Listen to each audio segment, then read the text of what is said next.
great. Let's go back to that moment that you were just talking about, Melissa. It's been almost 10 years, but you woke up, you wondered, will I be able to walk again? Will I be able to run again? Will I be able to be independent? What has the journey been like for you in these past 10 years? You know, it's been a ride. It's been a good one.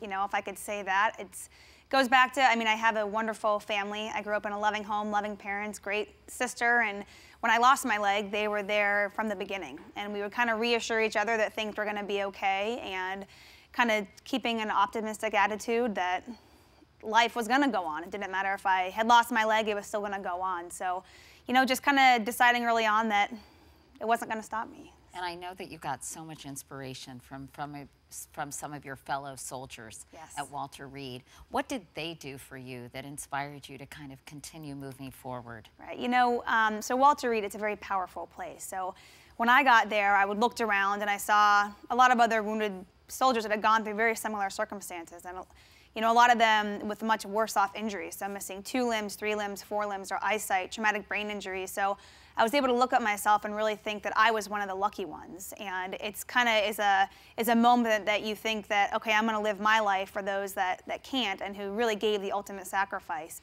Do you ever have moments where you're like, why me? Why did this have to happen to me? You know, maybe moments of why this, but you know, I chose to accept the loss of my left leg really early on. It's not going to grow back. If anyone can tell me how, let me know.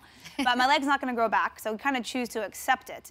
You think about the big picture, and I could have lost my life. I could have not come back at all. I could have much more severe injuries. So you kind of just got to live in the moment and keep going. I think of those 14 people who lost limbs during the Boston Marathon bombings and think how inspiring you would be to them. What would you tell them as they sort of take the first steps on this journey and they're where you were 10 years ago?